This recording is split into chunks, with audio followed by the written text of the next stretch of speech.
네, 여러분 안녕하세요. 네, 오늘 마태복음 27장 두 번째 시간 갖도록 하겠습니다. 성경 말씀 35절부터 46절까지 읽도록 하겠습니다. 저희가 예수를 십자가에 못 박은 후에 그 옷을 제비 뽑아 나누고 거기 앉아 지키더라. 그 머리 위에 이는 유대인의 왕 예수라 쓴 죄패를 붙였더라. 이때 예수와 함께 강도들이 십자가에 못 박히니 하나는 우편에 하나는 좌편에 있더라.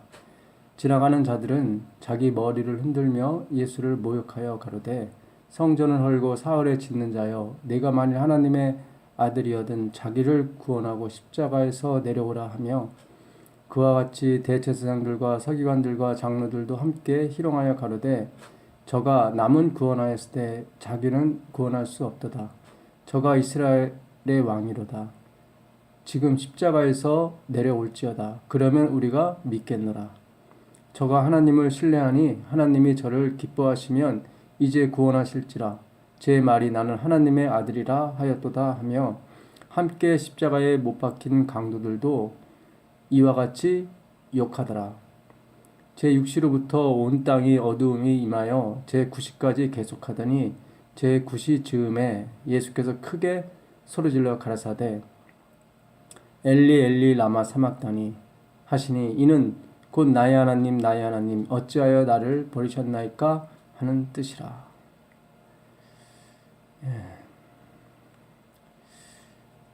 자기 옷을 다른 사람한테 다 주시고 로마 군병한테 주시고 또 자기를 대신해서 바나바를 또 풀어주게 하셨습니다. 또 한편 강도도 구원해 주셨고요.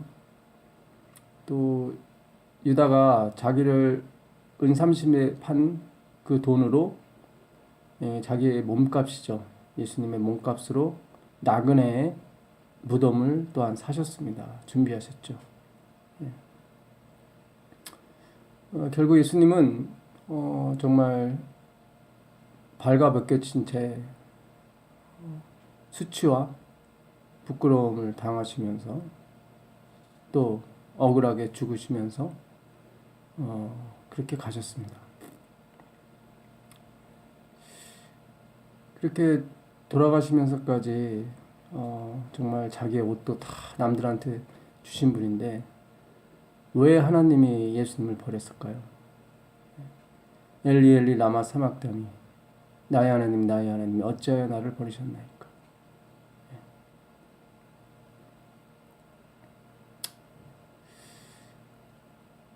제가 가끔 은영이하고 제 딸 은영이하고 같이 살자 그러면 어떻게 될까 하는 그 은영이하고 헤어지는 그런 생각을 가끔씩 해요. 그러면 정말로 끔찍해요. 너무 괴롭고 이런 표현이 맞을지 모르겠지만 죽음만큼이나 정말 그 괴로운 상상이었습니다. 제 딸은 제가 집에 들어가면 너무너무 좋아해요. 막 거실을 뒹굴뒹굴 둘러가면서 아빠를 좋아합니다. 그런 딸과 헤어진다는 것은 있을 수 없는 얘기죠. 사실은 상상조차 하기 힘든 얘기입니다. 제가 어젯밤에 자면서 기도를 하면서 갑자기 이 예수님과 아버지의 관계가 생각이 나더라고요.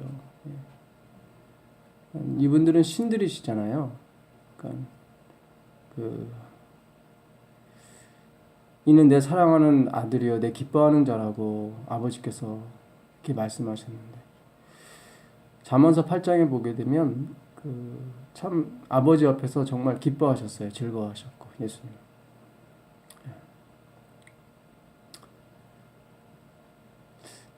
왜 그러셨을까? 왜 자기 목숨을 버리시고 그 사랑하는 아버지, 사랑하는 아들과 헤어지셨을까?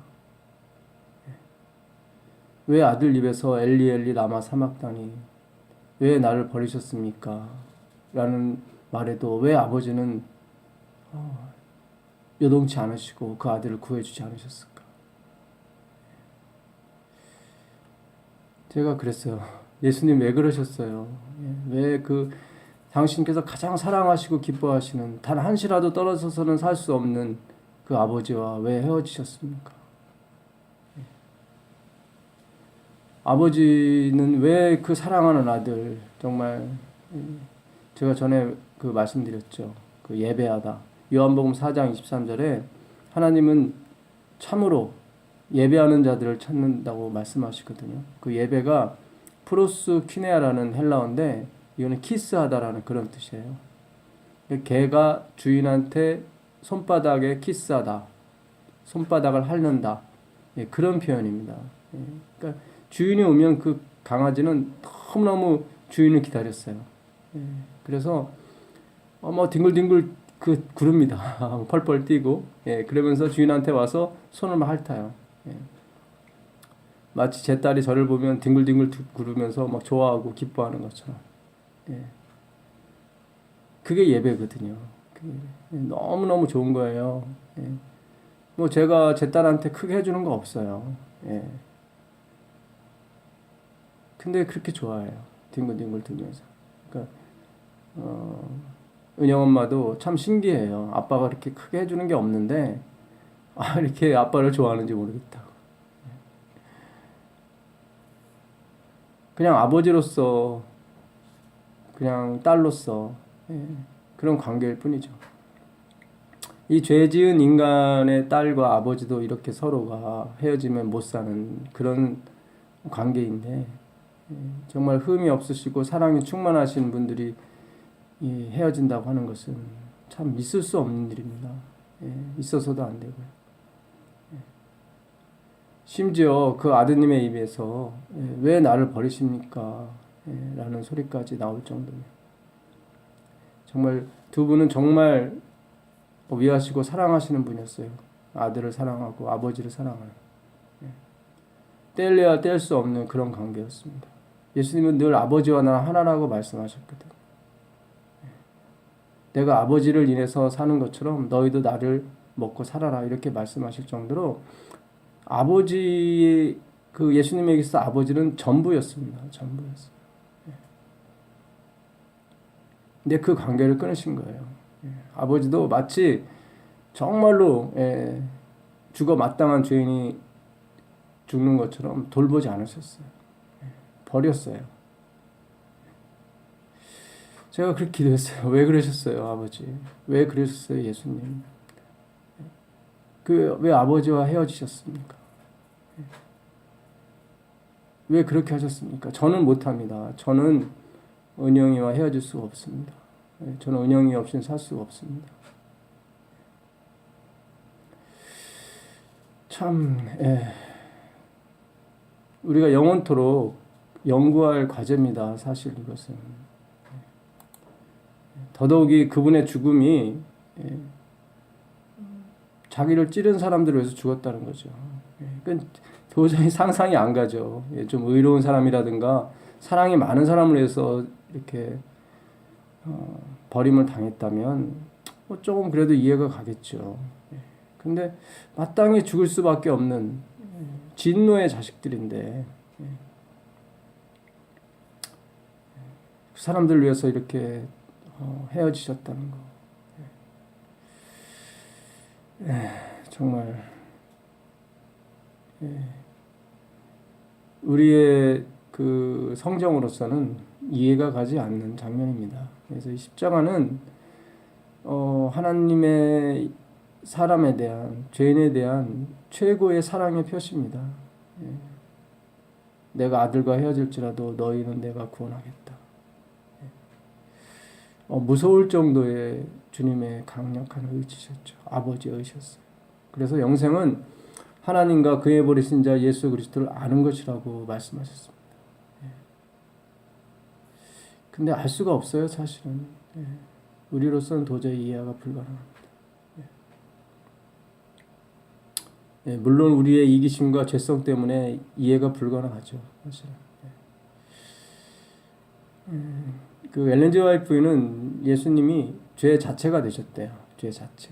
그러니까 도저히 아버지께서 감당할 수 없는 그 자체가 된 거예요, 사실. 근데 그분은 그 히브리서 4장에 보게 되면 죄가 없으시거든요. 우리 같이 한결같이 시험은 받으셨지만 죄는 없으셨어요. 죄를 알지도 못하시고. 그렇다면 이분이 자신의 죄 때문에 돌아가신 건 아니에요. 그러면 이 온 우주에 뭔가 잘못된 죄가 있었다는 거죠. 그것은 바로 지옥 같은 이 세상에 있는 사람들과 루스벨 뿐이었습니다. 자신을 대항하고 자신을 죽이고 하늘 정부를 무너뜨리려고 했던 그 사단의 무리를 용서하신 거죠. 결국 이 십자가에서 하나님의 의를 이루셨습니다. 하나님의 의. 의로움을 이루셨죠. 그러면 하나님의 의는 무엇일까요? 하나님의 의. 로마서 1장 17절입니다. 로마서 1장 17절에 보시면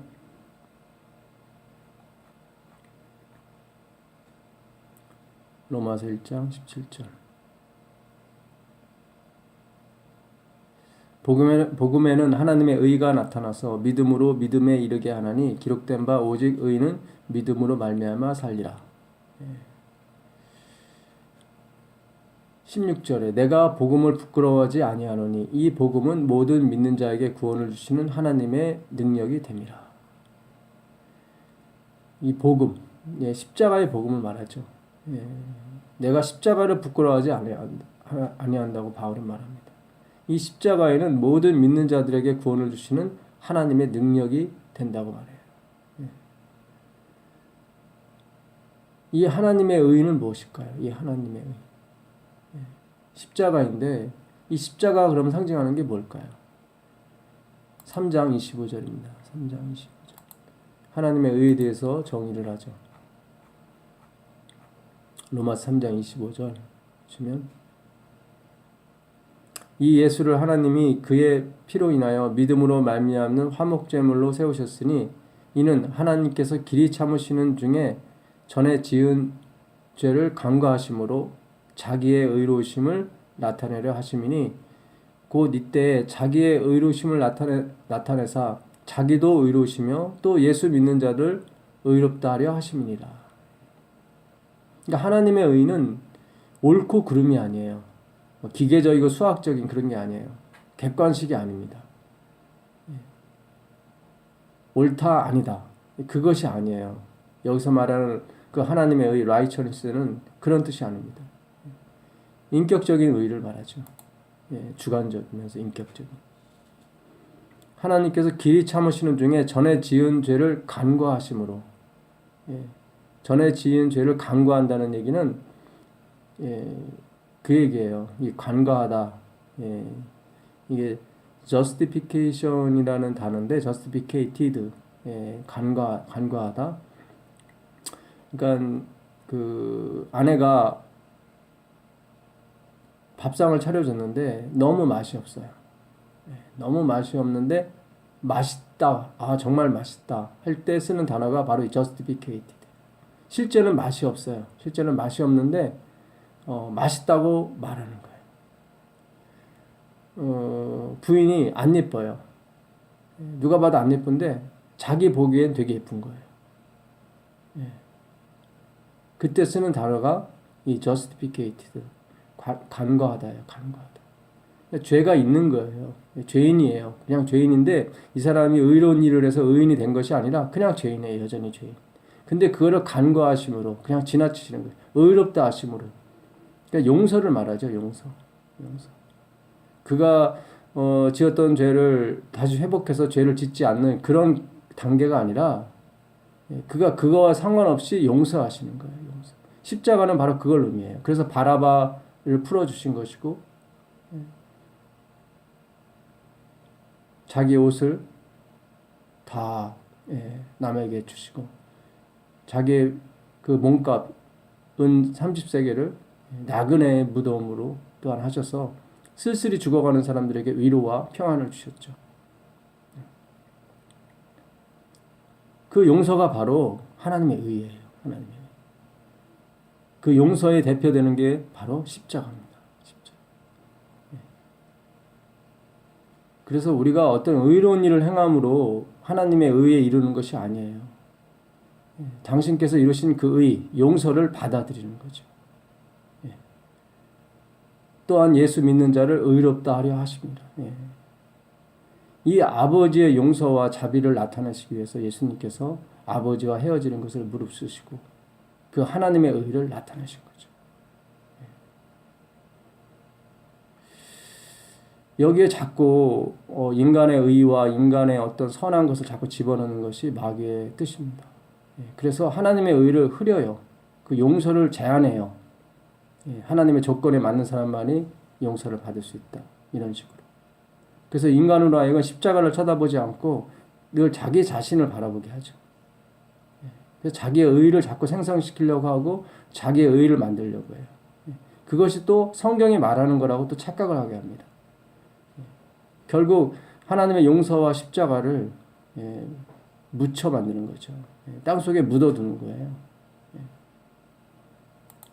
그것은 반역인 것입니다. 반역. 누구든지 나를 따라오려거든 자기를 부인하고 나의 가지고 있는 의, 선함, 자랑 이런 걸 다 부인하고 오직 예수님께서 지신 그 십자가, 그 하나님의 용서를 높이 지켜들고 따라가는 거예요. 그 하나님의 의죠. 그 의를 우리에게 주신 거예요. 우리에게. 마치 우리 것처럼 해주시는 거죠. 간과하심이 그거예요. 간과하심. 예수님께서 옷을 입지 아니하시고 벌거벗어 돌아가신 것은 바로 우리 자신을 나타내시는 거예요. 우리 현실. 라오디게아 교회에게 그렇게 말씀하시죠. 나는 부유하다 부족한 것이 없다 하나 너희는 너희의 가난하고 가련하고 벌거벗은 것을 알지 못한다 이렇게 말씀하세요. 우리가 입고 있는 옷이 아니에요. 우리가 만든 옷이 아니에요. 우리가 벌거벗었단 말이죠. 그 죄가 없으신 분이 벌거벗으로 돌아가셨다는 것은 죄가 그런 거라는 거예요. 죄가. 지금 우리예요. 지금 우리를 대신해서 돌아가신 것은 우리 자신이에요. 그 십자가에 못 박힌 게 우리 자신이에요. 우리 자신이 지금 어쩌고 있습니까? 벌거벗은 채 있단 말이죠. 예수님은 죄가 없는데도 벌거벗었단 말이죠. 근데 우리는 죄가 있단 말이죠. 근데 우리는 자꾸 뭘 입었다고 그러고 그래요. 그게 아니에요. 우린 가난하단 말이죠. 심령이 가난한 자는 복이 있나니 천국이 저희 것이며 그랬잖아요. 우린 가난해요. 부자가 아니에요. 가난해요. 우린 늘 하나님이 매일매일 시시각각으로 주시는 그 은혜를 먹고 사는 존재예요. 그것이 없이는 우리는 죽습니다. 우린 가난해요. 하나님의 부유하심이 우리한테 오셔야만 우리가 그 가난을 벗어날 수 있는 거예요. 그 부유하심이 바로 십자가에서 만드신 하나님의 의였습니다. 하나님의 의. 그 의를 값없이 나눠주시겠다는 거죠. 그 기별을 전하라는 거예요. 땅끝까지.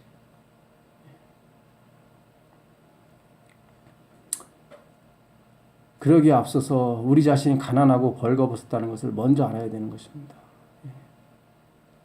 그것을 모른다면 참 불행한 일이죠. 시편 그 51편을 보겠습니다. 시편 51편 보면 다윗이 밧세바를 범하고 난 후에 그 회개의 시가 나와요. 이게 회개의 시예요. 회개의 시. 하나님의 주의 인재를 쫓아 나를 긍휼히 여기시며 주의 많은 자비를 쫓아 내 죄과를 도말하소서. 나의 죄악을 맑게 씻기시며 나의 죄를 깨끗이 제하소서. 대저 나는 내 죄과를 아오니 내 죄가 항상 내 앞에 있나이다. 이 시를 썼을 때가 다윗이 거의 60이 가까웠을 때예요. 왜냐하면 밧세바를 범하고 잉태된 아들은 죽고 그 다음 아들이 솔로몬이거든요. 그래서 그 다윗이 70세 됐을 때 그 왕위를 물려줍니다. 30세 왕이 돼서 40년간 통치하고 다음에 이제 솔로몬에게 물려주는데 솔로몬 그때 나이가 20살이었어요. 그러니까 다윗이 50살 때 이 밧세바 시운 살 좀 되기 전이겠죠. 예, 시운 살 때 솔로몬을 낳았으니까 48이나 뭐 그쯤 됐겠죠. 예, 그때 예, 바로 이 죄를 범한 거예요. 골리앗을 물리친 지 30년이 지났을 때예요. 우리는 자꾸 골리앗만 봐요. 골리앗을 물리친 다윗의 믿음. 다윗은 벌거벗은 것을 이제 안 거예요. 이제 자기가 48년 동안 자기는 몰랐던 거예요. 자기는 옷을 입었다고 생각했는데 아닌 거예요. 아닌 거예요. 대저 나는 내 죄가를 아오니 내 죄가 항상 내 앞에 있나이다. 5절 내가 죄악 중에 출생하였으며 모친이 죄 중에 나를 잉태했나이다. 그러니까 나는 원초적으로 죄를 지을 수밖에 없는 죄인으로 태어났다는 거죠. 내가 그것을 알든 모르든 그 죄에서 내 자신이 구원할 수 없다는 거예요. 어떠한 노력으로도 골리앗을 물리친 그 믿음으로도 그 죄를 씻을 수가 없다는 거예요. 16절입니다. 16절 보시면 하나님은 번제와 제사를 기뻐하지 않으신대요. 주는 제사를 즐기 아니하시니 그렇지 않으면 내가 드렸을 것이요. 주는 번제를 기뻐하지 아니하십니다. 하나님이 구하시는 제사는 상한 심령이라 하나님이야 상하고 통회하는 마음을 주께서 멸시치 아니하시리다. 이제야 진정한 제사, 진정한 예배가 무엇인지를 다윗이 아는 거예요. 하나님의 구하시는 제사는 상한 심령이에요. 오라 나는 공고한 사람이로다. 이 사망의 몸에서 누가 나를 건져내리라. 우리가 이 소리를 암송하고 이 소리를 외운다고 해서 그런 사람이 되는 건 아니에요. 내가 회개한다는 것은 구원받은 증거지 구원의 조건이 아닙니다. 상한 심령, 이것 또한 성령께서 깨닫게 해주시는 거죠. 그 전에 다윗이 그러지 않습니까?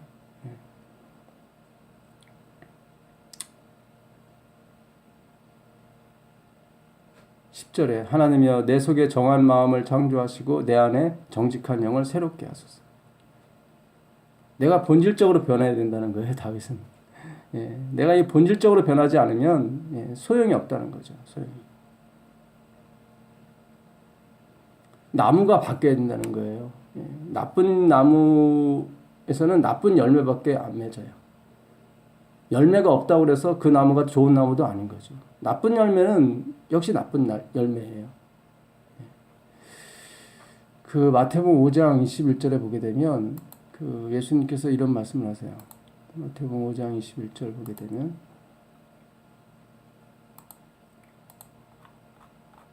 마태복음 5장 21절입니다.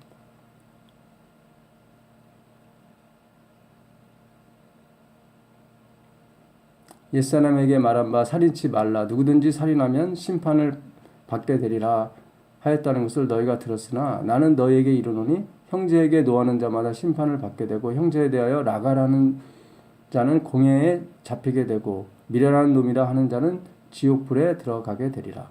그러므로 다음에 이제 간음하는 게 나오죠. 간음.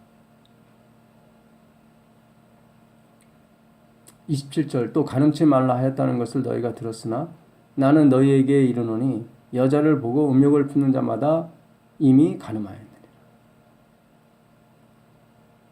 그러니까 지금 이 제사장들과 서기관 바리새인들은 살인하지 않았어요. 간음하지 않았어요. 아직 산일이라는 간음이라는 열매는 없어요. 없는데 지금 예수님께서 말씀하시는 거예요. 너희 나무 자체가 지금 나쁜 나무, 간음의 나무고 살인의 나무로 너희가 태어났다는 거예요. 내가 죄악 중에 출생하였으며 내가 죄 중에 잉태하였나이다 하는 그 다윗의 고백이 바로 너희들이라는 거죠.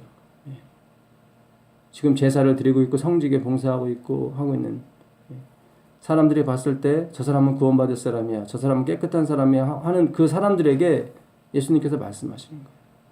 지금 간음이라는 살인이라는 열매는 없지만, 그러니까 간음이라는 나무에 열매가 맺히는 게 간음이잖아요. 간음인데 또 살인이라는 나무에 열매가 맺히는 게 사람을 죽이는 거란 말이죠. 근데 사람을 죽이는 건 없어요. 다른 여자하고 잠을 잔다거나 뭐 그런 거 없어요. 그런 건 없는데 나무 자체는 이미 살인의 나무고 간음의 나무라는 거죠. 아무리 그 열매를 지우고 또 따고 또 따고 해서 열매가 그 살인이라는 간음이라는 열매가 안 맺히게 한다 할지라도 그 나무 자체는 어차피 간음의 나무고 살인의 나무기 때문에 언젠간 다시 열매를 또 맺힌다는 거죠. 그러니까 나무 자체를 포도나무가 되었든 좋은 나무로 바꾸라는 거예요. 좋은 나무. 근데 그 본질을 이 본성을 바꾸는 것이 무엇이냐면 바로 십자가 사건이에요. 십자가. 하나님의 용서. 그거 외에는 없는 거예요. 그거 외에.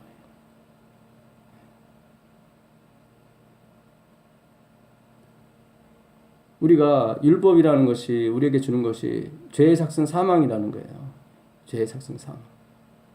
그러니까 너희가 간음하면 살인하면 죽을 것이다. 그래서 우리가 열매를 자꾸 안 맺히게 해요.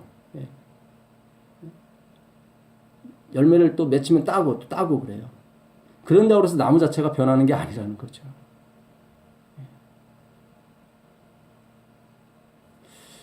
그 열매에 대해서 갈라디아서 5장 22절에 성령의 열매에 대해서 나옵니다. 성령의 열매는 사랑과 희락과 화평, 오래 참음, 자비, 양성, 충성, 온유, 절제. 그거에 대해서 바울이 얘기를 하죠. 5장 22절 보게 되면 오직 성령의 열매는 사랑과 희락과 화평과 오래 참음과 자비와 양성과 충성과 온유와 절제는 이와 같은 것을 금지할 법이 없느니라. 여기 보게 되면 열매가 맺혀요. 열매가 맺히는데 이제 좋은 열매죠. 좋은 나무에서 나오는 좋은 열매. 근데 누가 맺히는 열매냐면 성령이 맺히는 열매래요. 성령. 내가 아니에요. 내가 아니라. 내가 아니라 성령이 맺히는 열매라는 거예요. 성령이. 그러니까 우리가 관심이 다 하나님께 가 있어야 돼요. 나 자신이 아니에요. 근데 우린 자꾸 나 자신만 계속 30년, 40년 바라보고 살아요. 그러지 말고 십자가에 달리신 그 하나님의 용서를 받아들이라는 거죠. 하나님의 용서. 이 성령이 어떻게 오셨냐면 예수님께서 십자가에 돌아가시고 하늘 보좌 우편에 앉으심으로 말미암아 아버지께서 약속의 성령을 주신 거예요. 그 성령이 우리 안에 오셔서 열매를 맺히신 거예요. 그래서 성령의 열매라고 그래요. 성령의 열매. 의인의 열매가 아니고 죄인의 열매가 아니고 성령의 열매. 우린 정말로 성령을 사모해야 돼요. 정말. 그 요한복음 3장에 니고데모는 바리새인 중에 바리새인이었고 성경에 대해서 너무 잘 아는 사람이었고 좋은 일을 많이 하는 사람이었어요. 그러나 그에게 치명적인 착오가 하나 있었는데 자기가 벌거벗었다는 거, 자기가 나쁜 열매라는 걸 몰라요. 자기가 천국에 들어갈 수 있는 조건을 갖췄다고 생각한단 말이죠. 예수님께서 전면을 부인하시죠. 성령이 맺히는 열매가 없이는 너가 천국에 들어가지 못한다. 너가 결코 구원이 없다고 말씀하셔요. 그러나 요한복음 4장에서는 5번 결혼하고 6번째 남자하고 사는 그 여인에게 예수님이 구원을 베풀러 오셔요. 그 여인은 자기가 수십 번 결혼해도 자기가 의를 만들 수 없다는 거 그걸 알게 됐어요. 우리 인간에게는 희망이 없다는 걸 알게 됐고 자기가 벌거벗은 자고 자기가 가늠한 여자고 자기가 아직도 죄 가운데 있는 자라는 것을 안 여자예요. 성경을 통해서 알았죠. 또 성경을 통해서 그 모든 것을 지우시고 열매를 맺게 해주시는 분이 오신다는 것을 알았어요. 그래서 그는 그 예수님만 오늘 내일 기다렸던 거죠. 근데 예수님이 오셨단 말이죠. 성령이 임했어요. 그 여인에게 성령이 임했다고 나옵니다. 십자가라고 하는 것은 먼저 자기 부인이 있어야 되는 거예요. 자기. 내가 얼마나 벌거벗은 존재고 내가 얼마나 가련하고 가난한 사람이라는 것을 깨닫는 거죠. 이것은 내가 성경을 외우고 암기한다고 해서 되는 것이 아니란 말이죠. 이것 또한 예수님께서 성령께서 오셔서 우리에게 허락해 주시는 건데 그것의 핵심이 어디 있냐면 성경에 있다는 거예요. 그 여인은 성경을 공부한 사람이었어요. 그 여인의 성경의 핵심은 뭐였냐면 메시아였단 말이죠. 메시아. 니고데모는 메시아가 아니라 자기였단 말이죠. 자기가 이루는 의. 거기에만 초점이 맞춰졌단 말이죠. 그거는 자기의 열매지 성령의 열매가 아니란 말이죠.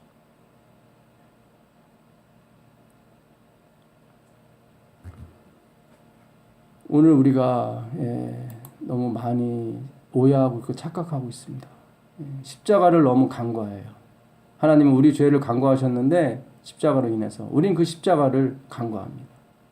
그게 하나의 요식행위, 하나의 암기할 성경, 뭐 그 정도로 알아요. 아니에요. 그 사랑하는 아버지, 그 사랑하는 아들과 헤어지시는 그 아픔, 고통, 죽음보다도 강한 그 고통을 견뎌내며 이겨내신 것이 바로 십자가의 구원입니다. 너무 놀라운 거예요. 이 십자가의 가치는 이로 헤아릴 수가 없는 거예요. 우리가 상상을 초월하고 우리가 이해할 수가 없어요. 그 하나님 신들 간의 사랑을 우리가 뛰어날 수 있다는 거. 이걸 우리가 상상할 수가 없어요. 마치 우리의 자녀와 우리가 헤어지는 걸 상상할 수 없는 것처럼. 그 세월호의 그 아이들을 바닷물에 묻힌 그 어머니의 마음을 우리가 이해할 수 있습니까? 이해할 수 없어요. 내가 돈 몇 푼 그들에게 도와준다고 그래서 우리가 그들을 동정할 수 있습니까? 아니요.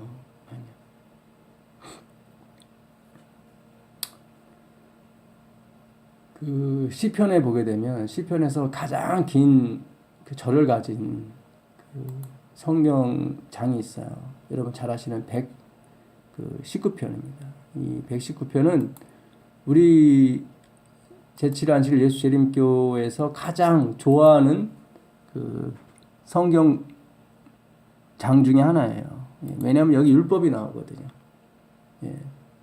1절부터 보게 되면 행이 완전하여 여호와의 법에 행하는 자는 복이 있으며 너무 좋잖아요. 이 성경에서 계명, 율법, 법에 대해서 제일 많이 나온 언급한 장이 바로 이 119편입니다. 그 119편에 유명한 말씀이 많잖아요. 105절에 주의 말씀은 내 발의 빛이요 내 길의 등불입니다. 6절에 보면 내가 주의 모든 계명에 주의할 때에는 부끄럽지 아니하리이다. 그렇죠. 계명이 또 나왔죠. 모든 계명에 내가 주의할 때는 부끄럽지 아니하리이다. 네, 8절 내가 주의 율례를 지키오리니 나를 아주 버리지 마옵소서. 청년이 무엇으로 그 행실을 깨끗게 하오리까? 주의 말씀을 따라 삼갈 것입니다. 다 계명과 말씀, 율법, 법 뭐 이거에 대해서 나와요. 그래서 우리 교회에서 가장 사랑하는 장이에요. 이게 그 히브리 알파벳 순으로 되어 있습니다. 히브리 알파벳이 22자거든요. 그래서 22자, 또 22자, 22자, 22자 8번 반복이 돼요. 그래서 176절로 끝이 납니다. 22 곱하기 8 하면 176이 나오거든요. 이 글을 지은 사람은 굉장히 신학적으로도 상당한 수준에 있는 사람이었어요. 물론 성령께서 도우셔서 그렇게 됐겠지만 근데 놀라운 것은요. 176편에 어떻게 끝나는지가 가장 중요해요. 처음엔 법으로 시작했잖아요. 176편을 가보겠습니다. 176절 끝절을 가보겠습니다. 끝절에 과연 이 끝절에 가장 핵심이 있거든요. 모든 것에 말미에 끝까지 읽으셔야 돼요. 끝까지. 예언의 시 됐든 성경이 됐든 끝까지 읽으셔야지 중간에만 툭 잘라 읽으면 안 돼요. 이 시편 기자 119편을 이렇게 길게 끌고 온 이유가 바로 이 구절을 말해주려고 있는 것입니다. 이른 양같이 내가 유리하오니 주의 종을 찾으소서 내가 주의 계명을 잊지 아니하리. 이른 양인 거예요. 이른 양. 이른 양같이 내가 유리하오니 주의 종을 찾으소서. 이 법과 계명도 이 글을 지은 사람에게 해답이 안 됐던 거예요. 이른 양이에요. 이른 양같이 내가 유리한다는 거예요. 신앙, 계명, 율법, 충성, 이런 것들이 우리를 구원시켜주는 것이 아닙니다. 여전히 이른 양이에요. 여전히. 왜요? 우리 자신이 계명을 지킬 수가 없고 우리 자신이 뭐예요? 의를 만들 수가 없어요. 여전히 이른 양이에요. 성경도 내 앞에 있고 계명도 내 앞에, 율법도 내 앞에 있는데 그것이 우리를 변화시키기에, 본성을 바꾸기에 연약해요. 약해요.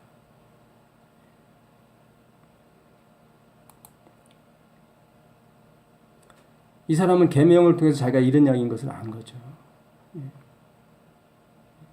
내가 주의 계명을 잊지 아니한다고. 하나님께서 우리에게 율법을 주신 목적이 있는데 다 십자가로 인도하기 위해서 우리에게 율법을 주신 것입니다. 갈라디아서 3장을 가보겠습니다. 갈라디아서 3장.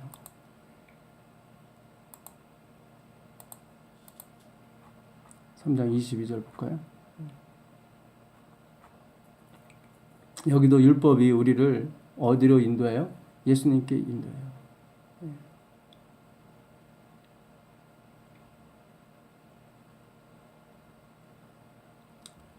22절.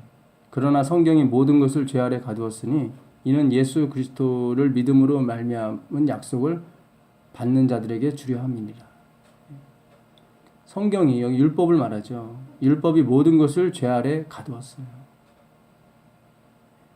우리는 의를, 선을 행할 수 없는 존재라는 거죠. 그것을 깨닫게 해주시기 위해서 율법을 주신 거예요. 그래서 결국 우리의 해결은 예수 그리스도의 십자가밖에 없다는 거예요. 예수님이 치르신 그 십자가로 인한 하나님의 의, 하나님의 자비, 그것을 믿음으로 말미암은 약속을 믿는 자들에게 주려 하는 거예요. 그 은혜를. 24절. 이같이 율법이 우리를 그리스도에게로 인도하는 몽학 선생이 되어 우리로 하여금 믿음으로 말미암아 의롭다함을 얻게 하려 함이니라. 율법이 우리를 그리스도에게 인도하는 몽학 선생이 되는 거예요. 몽학 선생. 우리의 답은 예수님 한 분밖에 없습니다. 우리에게 구원을 얻을 만한 다른 이름을 주신 적이 없어요. 여러분, 만약에 하나님께서 오늘 밤 꿈에 나타나셔서 내가 너한테 1000살까지 살게 해주겠다 그러시면 어떠시겠어요? 그때 행복하게, 부유하게, 건강하게, 아프지 않게 1000살까지 살게 해주겠다. 그렇다면 여러분 아마 그 1000년 동안 예배도 끊임없이 드릴 것이고, 뭐 감사한 것은 물론이고, 어떤 교회가 빚을 졌다면 그 빚을 갚게 아마 최선을 다할 것입니다. 오늘날 우리는 예수 믿고 구원받았다고 다들 얘기해요. 아멘 아멘 하면서 기뻐하고 즐거워하기도 하죠. 내가 그런 말을 하지 않으면 구원이 없는 것처럼 또 착각하는 경우도 있고요. 구원에서 오는 것이 뭐죠? 영생이란 말이죠. 1000년이 아니라 영생이에요. 어떤 재벌은 죽기 전에 그랬대요. 어느 청년이 지금 와서 나와 위치를 바꾼다면 내가 그 사람에게 내가 갖고 있는 모든 재산을 주겠다고. 어차피 그 청년하고 목숨을 바꿔봤자 한 50년, 60년 더 사는 것밖에 안 돼요. 그런데도 다 주겠다고 그러잖아요. 자기 재산을 다 주겠다.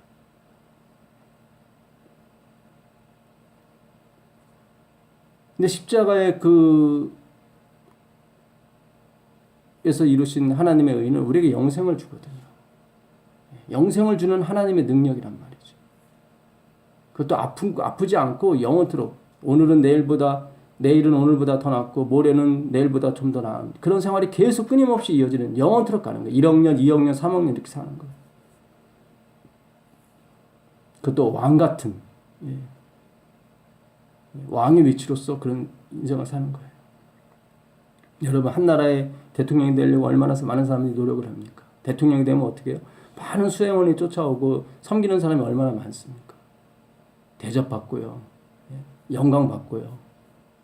누가 무시하는 사람이 있으면, 무시하는 사람이 있으면 다 감옥에 가두잖아요. 그 생활을 영원토록 하는 거예요. 근데 그것이 어떻게 이루어졌냐면 십자가에서 이루어졌다는 거예요. 예수님께서. 이 십자가의 구원의 원리는요, 우리가 영생을 살면서 연구해도 다 알지 못한대요. 근데 우리가 지금 연구하지 않아요. 우리가 잘 몰라요. 우리는 십자가를 그냥 하나의 피상적인 과정으로 생각하고 그냥 지나가 버려요. 간과해 버려요. 그리고 다 자신의 행위에 초점을 맞추고 살죠. 그것도 내가 하면은 로맨스고 남이 하면 불륜이고, 자신을 몰라요. 자기를 몰라요. 내가 얼마나 벌거벗었고 내가 얼마나 가련한 존재인지. 다시 로마서 5장을 가보겠습니다. 로마서 5장 12절로 보면 율법에 대해서 나오거든요. 바울이 율법에 대해서 나오는데,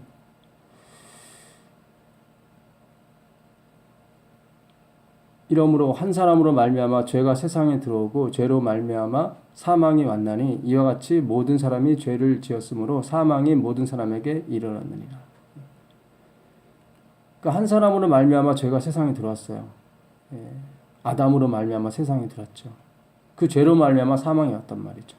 우리는 몰라요. 우리는 왜 죽는지. 13절 죄가 율법이 있기 전에도 세상에 있었으나, 죄라는 것이 율법이 있기 전에도 세상에 있었다는 거예요. 그러니까 율법이 없으면 죄가 없거든요. 그러니까 이 율법은 모세가 준 십계명을 말하는 거죠. 그러니까 모세가 십계명을 주기 전에도 죄는 있었다는 거죠. 율법이 없을 때에는 죄를 죄로 여기지 아니하느니라. 그러니까 이스라엘 백성이 애굽에서 400년 동안 종살이하고 나왔을 때 송아지를 만들고 우상을 섬기는 것이 죄인 줄 몰랐단 말이죠. 왜냐하면 늘 그렇게 보고 배웠기 때문에. 애굽에서는 그것이 선이었거든요. 그것이 죄라고 가르쳐줘야 되니까 하나님께서 모세를 통해서 율법을 주신 거예요. 그들은 송아지를 좋아했고 우상 섬기기를 좋아했고 영웅 만들기를 좋아했거든요. 그것이 죄라는 걸 가르쳐주려고 율법을 주신 거예요. 그러나 아담으로부터 모세까지 아담의 범죄와 같은 죄를 짓지 아니한 자들 위에도 사망이 왕노릇하였나니 아담은 오실자의 표상이니라. 그러니까 율법이 없으면 죄가 없어요. 죄를 몰라요. 죄가 없으면 사망이 없잖아요. 근데 여기서 아담으로부터 모세까지, 이거는 아담부터 모세까지라는 얘기는 모세의 십계명을 주셨거든요. 모세 때 율법을 주셨단 말이에요. 그러니까 아담부터 모세 때까지는 십계명이 없었는데도 아담의 범죄와 같은 죄를 짓지 않은 자들 위해 사망이 왔다는 거예요. 십계명이 없었다면 죄를 알지 못하잖아요. 그런데도 사망이 왔다는 거예요. 사망. 그러니까 이 얘기는 무슨 얘기냐면, 우리가 죽는 것이 우리가 지은 죄 때문에 죽는 것이 아니라, 현세에서 태어나서 지은 죄 때문에 죽는 것이 아니라 우리가 죄인으로 태어난다는 거예요. 우리가 벌거벗긴 채로 태어난다는 거예요. 우리가 나쁜 나무로 태어난다는 거예요. 그 얘기를 지금 바울이 하고 싶은 거예요.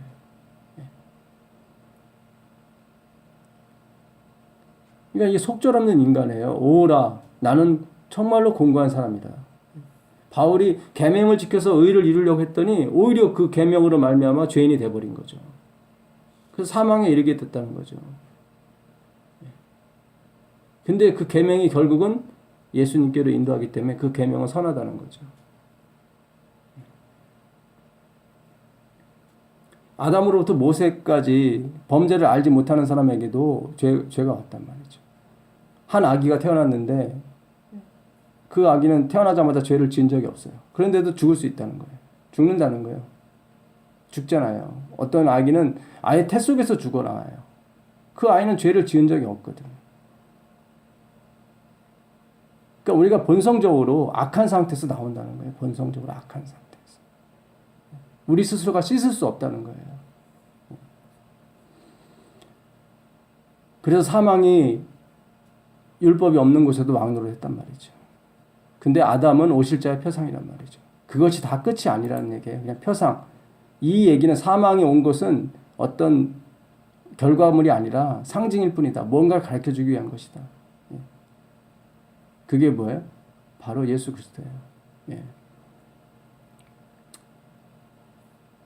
15절에 보겠습니다. 그러나 이 은사는 그 범죄와 같지 아니하니 곧 한 사람의 범죄를 인하여 많은 사람이 죽었은즉 더욱 하나님의 은혜와 또는 한 사람 예수 그리스도의 은혜로 말미암은 선물이 많은 사람에게 넘쳤으리라. 또 이 선물은 범죄한 한 사람으로 말미암은 것과 같지 아니하니 심판은 한 사람을 인하여 정죄에 이르렀으나 은사는 많은 범죄를 인하여 의롭다 하심에 이르리라. 한 사람의 범죄를 인하여 사망이 그 한 사람으로 말미암아 왕노릇하였은즉 더욱 은혜와 의의 선물을 넘치게 받은 자들이 한 분 예수 그리스도로 말미암아 생명 안에서 왕노릇하리로다. 아담은 오실자의 표상이라는 거예요. 그러니까 우리가 죄를 짓지 않았는데도 불구하고 죄를 지을 수밖에 없는 죄인으로 태어나는 것은 아담이 죄를 졌기 때문에 그렇다는 거예요. 그래서 사망이 들어와서 사망이 왕노릇했단 말이죠. 왕노릇했어요. 우린 그러고 싶지 않은데 그 왕의 지배를 받을 수밖에 없다는 거죠. 사망이라는 왕의 지배. 근데 예수님께서 십자가에 돌아가심으로 하나님의 의의 선물을 이루셨단 말이죠. 그래서 그것을 받아들이는 사람은 어떻게 돼요? 자기 지금 본성과 상관없이 자기가 본성과 상관없이 그 생명이 왕노릇한단 말이죠. 그 생명이 왕노릇하기 때문에 예수님께서 아담이 범죄해서 우리가 우리 행위에 상관없이 다 사망이 오는 것처럼 율법과 상관없이 사망이 오는 것처럼 예수 그리스도께서 엄청난 일 십자가에서 의를 이루셨단 말이죠. 아담이 이루는 것과 정반대적으로. 그래서 예수님께서 의를 이루심으로 말미암아 그를 믿는 자들에게 그걸 값없이 다 나눠주신 거예요. 그래서 자기의 본성과 자기의 본질과 상관없이 자기 행위와 상관없이 어떻게 해요? 다 그 생명이 왕노릇하기 때문에 거기에 다 삼킴받 된다는 거예요. 그 생명에 삼킴받은 거예요. 로마서 6장에 보게 되면 우리가 예수와 함께 죽고 예수와 함께 살아나는 거예요. 예수님이 죽었기 때문에 우리가 죽게 되는 거고 예수님이 살아나셨기 때문에 사는 거예요. 우리 의지와 상관이 없는 거예요. 십자가를 받아들이는 사람은 그렇게 되는 거예요. 이게 놀라운 얘기예요. 이게 놀라운. 이 얘기를 바울이 하고 싶었다는 얘기예요. 그런즉 한 범죄로 많은 사람이 정죄에 이른 것 같이 의의 한 행동으로 말미암아 많은 사람이 의롭다 하심을 받아 생명에 이르렀느니라. 그러니까 불만이 없는 거예요. 왜냐하면 우리는 원치 않았는데 아담이 우리가 원치 않는 행동을 함으로 말미암아 그 결과 사망이란 결과를 다 우리가 불행히도 받아 누리게 됐단 말이죠. 억울하잖아요. 근데 억울할 것이 없는 것이 바로 예수 그리스도께서 그 다음 오실 두 번째 아담 예수님께서 이번에는 범죄하지 않으시고 의를 이루셨단 말이죠. 그래서 그 예수 그리스도를 믿음으로 하나님의 자녀가 되는 사람은 그 족보에 다 오름으로 말미암아 누가 됐든지 차별 없이 죄의 많고 적음을 떠나서 그에 의해 십자가의 의로 말미암아 그것이 다 씻음 바 되고 그들에게 구원이 주어지는 거예요. 옛날에는 그 이스라엘의 왕이 20명이었고 유대의 왕이 20명이었어요. 솔로몬 이후에. 근데 신기한 것은 백성은 똑같은데 어떤 왕이 되냐에 따라서 하나님을 예배하고 하나님을 받아들이는 그런 사람이 왕이 될 때는 백성이 다 의인이 돼요. 나라가 풍성하고 잘 돼요. 근데 우상을 섬기고 하나님 말씀에 반역하는 왕이 되게 되면 온 백성이 다 그 구덩텅이에 빠진단 말이죠. 그러니까 누가 왕이다에 따라서 그 나라와 그 백성이 바뀌게 돼요. 그것은 바로 예수 그리스도를 설명해 주기 위해서 다 표상으로 하나님께서 이루신 역사란 말이죠.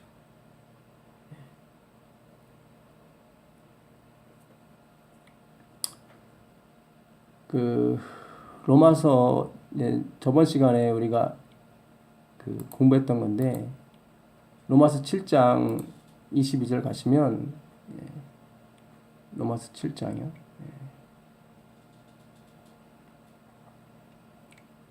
7장 22절 가보겠습니다. 내 속 사람으로는 하나님의 법을 즐거워하되 내 지체 속에서 한 다른 법이 내 마음의 법과 싸워 내 지체 속에 있는 죄의 법 아래로 나를 사로잡아 오는 것을 보는도다. 내 마음에 두 가지가 있다는 거죠. 그 하나님의 법이 있고 죄의 법이 있다는 거예요. 우리가 하나님의 법을 사모하는데 죄의 법 아래 우리가 진다는 거예요. 오라 나는 공고한 사람이로다. 이 사망의 몸에서 누가 나를 건져내라. 항상 지는 거예요. 우리 스스로가 의를 만들어낼 수가 없어요. 근데 25절에 감사의 기도가 나온단 말이죠. 우리 주 예수 그리스도로 말미암아 하나님께 감사리로다. 그런즉 내 자신이 마음으로는 하나님의 법을 육신으로는 죄의 법을 섬기노라. 감사는 감사인데 우리의 상표는 똑같아요. 22절, 23절이나 25절에 구원받은 후에 그런 모습이나 똑같아요. 마음으로는 하나님의 법을 육신으로는 죄의 법을 섬겨요. 어떻게 해서 이런 일이 벌어지죠? 있을 수 없는 얘기죠, 사실은. 감사가 나왔다는 것은 뭔가 변했다든가 뭔가 의를 행했다든가 그런 게 나와야 되는데 똑같아요. 마음으로 하나님의 법을 육신은 죄의 법을 섬겨요. 왜 그래요? 십자가에서 우리의 그 죄의 법, 죄의 삭슨 사망이라는 것이 다 삼킴받았기 때문에 그래요. 이 십자가 사건은 전에 지었던 죄도 간과할 뿐만 아니라 앞으로 지을 죄까지도 예수님께서 다 십자가에서 소멸하신 거예요. 대단해요. 그래서 우리가 그 세종 예식, 요한복음 13장에 나오는 그 예식을 예수님 오실 때까지 하는 겁니다. 우리가 원하든 원치 않든 우리에게 죄가 묻어요. 계속 묻어요. 근데 그것을 누가 씻어주신다? 예수님께서 씻어주셨다는 거죠. 십자가에서. 그분이 모든 죄와 모든 사망을 다 둘러엎고 돌아가죠. 죄 자체가 되신 거예요. 여전히 그 십자가는 아직도 효력이 있어서 우리가 지은 죄는 실수와 실패, 죄를 다 도말하십니다. 다 도말하세요. 그러므로 이제 그리스도 예수 안에 있는 자에게는 결코 정죄함이 없어요. 죄는 있지만 정죄함이 없어요.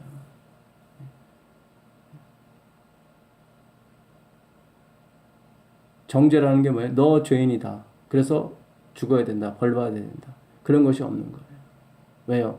예수님께서 그 값을 다 치르셨기 때문에. 우리가 유리창을 깨고 또 깨고 또 깨도 예수님이 이미 지불하신 값이 어마어마해요. 유리창 값이 10,000원이라면 예수님께서 지불하신 것은 1,000억도 넘어요. 앞으로 우리가 수십 장 깨도 수백 장 깨도 이미 지불한 값이 너무 크기 때문에 정죄함이 없어요.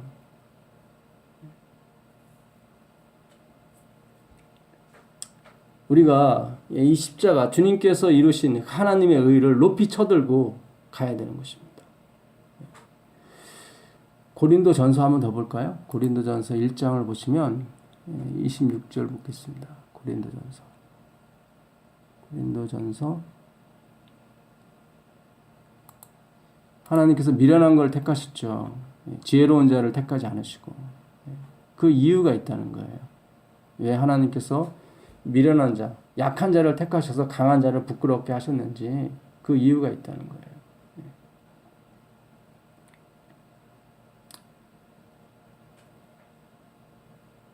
형제들아 1장 26절입니다. 너희를 부르심을 보라. 육체를 따라 지혜 있는 자가 많지 아니하며 능한 자가 많지 아니하며 문벌 좋은 자가 많지 아니하도다. 그러나 하나님께서 세상에 미련한 것들을 택하사 지혜 있는 자들을 부끄럽게 하려 하시고 세상에 약한 것을 택하사 강한 것들을 부끄럽게 하려 하시며 하나님께서 세상에 천한 것들과 멸시받는 것들과 없는 것들을 택하사 있는 것들을 폐하려 하시리니 이는 아무 육체라도 하나님 앞에서 자랑치 못하게 하려 하십니다. 우리의 구원이요, 우리의 지혜와 우리의 잘남과 우리의 있는 것 때문에 이루어진 것이 아니라는 거예요. 우리가 우리 스스로를 나타낼 수 있는 것이 없다는 거예요. 가룟 유다, 베드로, 빌라도, 한평강도, 백부장 다 똑같은 사람이에요. 자기가 생각했던 그 옳은 것을 선택하고 그 선택한 결과를 자기가 낼 수 있는 능력이 없는 사람들이에요. 똑같이. 다 미련한 사람들이에요.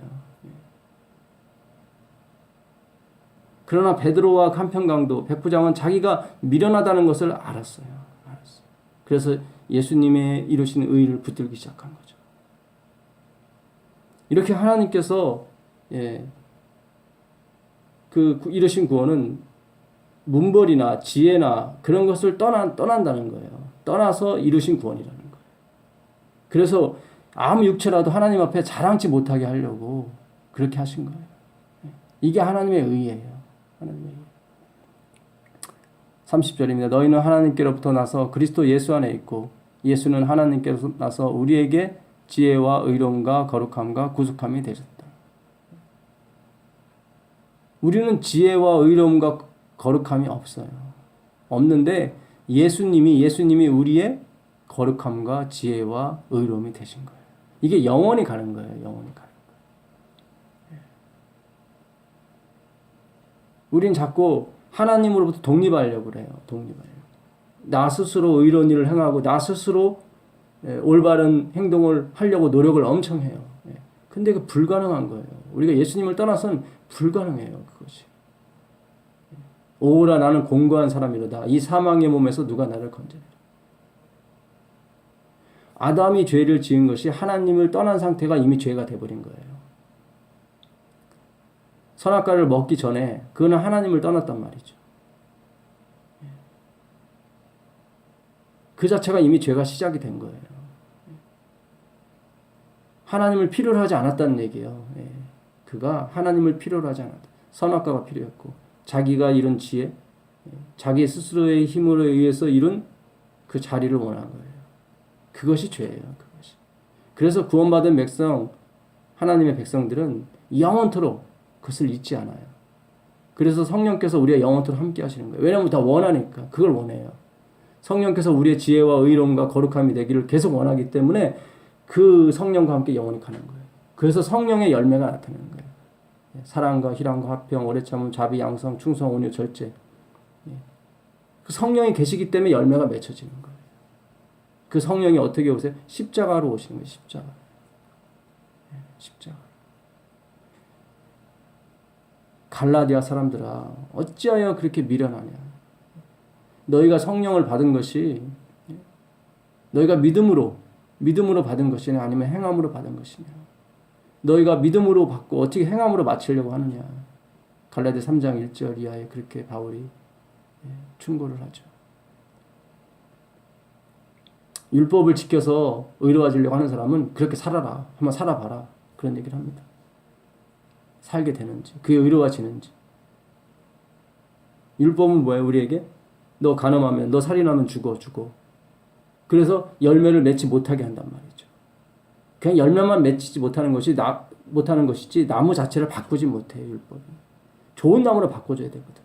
우리가 지금까지 한 신앙은 뭐예요? 두려움과 공포 가운데 이걸 하면은 죽어. 구원 못 받아.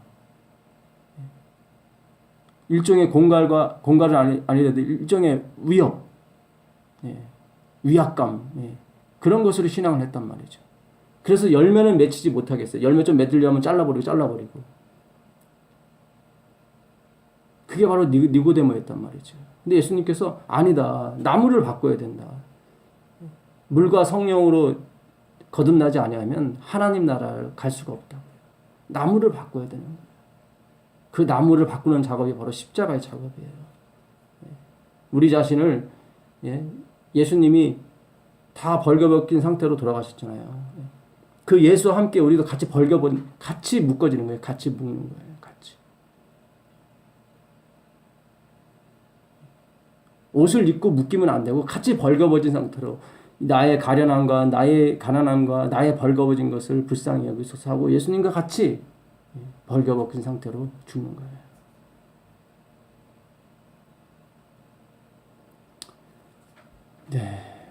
참, 이 십자가의 사건, 엘리 엘리 라마 사막다니, 나의 하나님 나의 하나님 어찌하여 나를 버리셨습니까? 라고 하는 이 주님의 부르짖음은 오늘 우리의 부르짖음이 되어야 될 줄 믿습니다. 오늘 이 마태복음 27장 예수님의 십자가에서 운명하시는 그 장면을 공부했습니다. 27장 47절에 거기 섰던 자 중 어떤 이들이 듣고 가로되 이 사람이 엘리야를 부른다 하고 그 중에 한 사람이 곧 달려가서 해용을 가지고 신포도주를 머금게 하여 갈대 깨어 마시우거늘 그 남은 사람들이 가로되 가만두어라 엘리야가 와서 저를 구원하나 보자 하더라. 예수께서 다시 크게 소리 지르시고 영혼이 떠나시다. 아버지여 이 영혼을 아버지 손에 부탁하나이다. 크게 소리 지르시고 운명하셨습니다. 근데 운명하기 전까지도 이들은 제사장들, 서기관, 바리새인들, 심지어 로마 군병까지 예수님과 상관없는 사람까지 다 네 스스로 능력을 보여서 구원하라는 거예요. 구원하라. 계속 하나님을 바라보지 못하고 인간에게 나타난 어떤 능력에 계속 치우친 신앙을 한다는 거죠. 뭔가 보여져야 된다는 거예요. 그게 신앙이 아니에요. 내가 천사의 말을 하고 믿음을 산을 옮길 만한 믿음이 있고 내 몸을 불사로 내어줄지라도 성령이 없이는 십자가 없이는 아무 소용이 없는 거예요. 우린 자꾸 천사의 말을 하는 사람 그런 사람을 구원받았다고 생각해요. 눈에 보이는 능력이니까. 산을 움직일 만한 믿음이 있으면 눈에 보이잖아요. 그런 능력을 늘 기다린단 말이죠. 그것이 없으면 하나님이 날 버리셨다고 생각한단 말이죠. 아니에요. 그거 아니에요. 오늘 우리 기독교가 너무 지금 범신론적인 인간에게 치우쳐진 그런 신앙 속에 빠져 있습니다. 심지어 내 몸을 불살라 내어줄지라도 그것이 십자가에서 나온 그런 사랑이 아니라면 다 소용이 없는 거예요. 다 소용이 없는 거예요.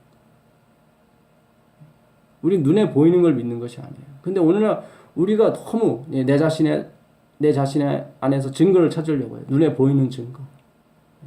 내가 만드는 증거가 아니에요. 성령의 열매지. 성령께서 맺히는 열매지 내 열매가 아니란 말이죠. 내가 짠 옷이 아니라 주님께서 십자가에서 피를 자기의 살을 가지시고 짜신 그 의의 옷을 입어야 된단 말이죠.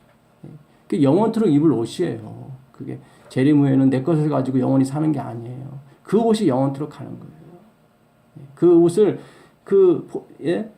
주님의 보혈에 씻는 자는 복이 있다고 계시록에 나와 있습니다. 계속 씻는 거예요. 계속 씻는 거예요. 그게 신자의 모습이에요. 씻는다는 건 뭐예요? 계속 갈등과 고민 속에 살아간다는 거예요. 아까 시편 119편 176절에 내가 이른 양과 같다오니 나를 찾아달라고 하는 그 부르짖음. 오라 나는 공고한 사람이로다. 이 사망의 몸. 이른 양인 거예요. 내가 이른 양인 거예요. 율법이 있고 계명이 있지만 그것이 나를 변화시키지 못한단 말이죠. 오직 율법을 주시고 율법을 만드신 창조하신 그 하나님 예수 그리스도만이 우리를 변화시키고 그분의 희생만이 우리를 어떻게 해요? 의로운 사람을 만들어주는데 의로운 사람을 어떻게 만드냐면 그분의 옷으로 덮어 씌워서 만들어요. 그분의 의가 우리의 영원한 의가 된다는 거예요. 우린 자꾸 눈에 보이는 능력과 눈에 보이는 증거를 우리 안에서 찾으려고 평생을 노력하고 있습니다. 그러다 보니까 십자가는 아예 생각도 않고 있죠. 어쩌다가 이런 사상이 이렇게 들어왔는지 모르겠어요. 이게 범신론적 사상이에요. 세상의 종교는 다 범신론적이에요. 모든 것에 가치가 있다는 거예요. 돌이면 돌, 나무면 나무, 새면 새, 먼지면 심지어 먼지까지라도. 다 신을 만들어요. 가치가 있다는 거예요. 하나님은 아니에요. 가치가 없다는 거예요. 이미 죄가 들어온 이 세상은 다 진노의 자식. 멸망할 자식이라는 거예요. 가증한 자식.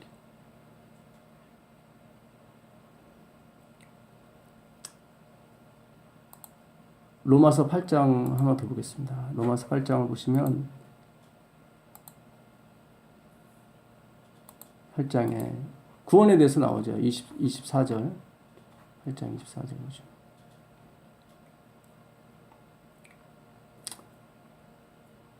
우리가 소망으로 구원을 얻었음에 보이는 소망이 아니니 보는 것을 누가 믿으리요. 진정한 신자는요, 보는 것을 믿는 게 아니에요. 우리에게 나타나는 것을 보고 믿는 거룩한 말씀, 천사의 말, 산이 옮겨지는 믿음, 내 몸을 불사르는 그런 것을 우리가 소망을 두는 것이 아니에요.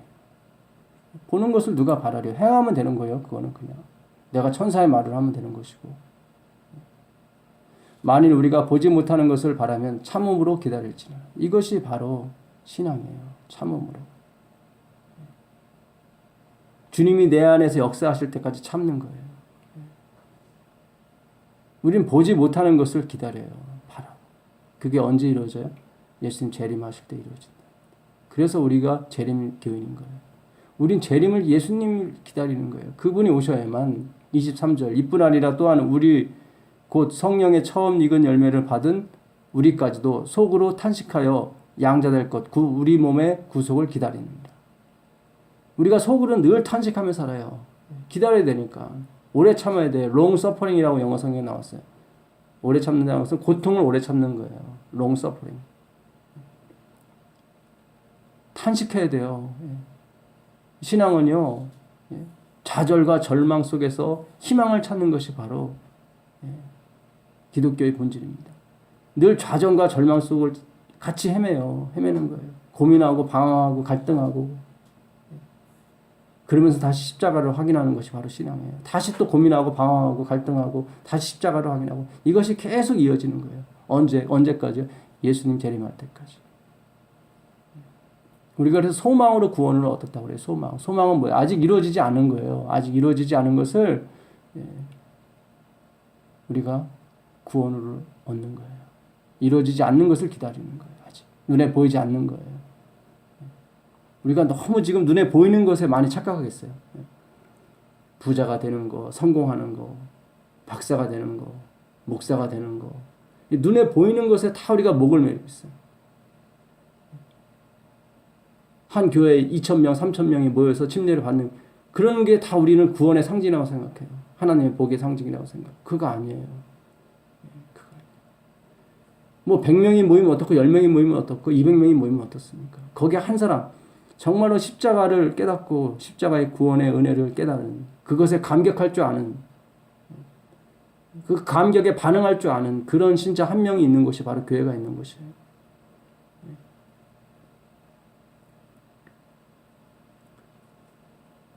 뭐 신도가 20명에서 50명 되고 50명에서 100명 되고 그것이 구원이 아니에요. 그 보이는 거예요. 그건 보이는 거예요. 그건 뭐 교회에서 많은 일 봉사하고 하면 다 모이게 돼요. 교회에서 유익을 끼치게 되면 다 모이게 돼요. 구경시켜주고 어디 가고 하면 다 모이게 돼요. 그것이 아니에요.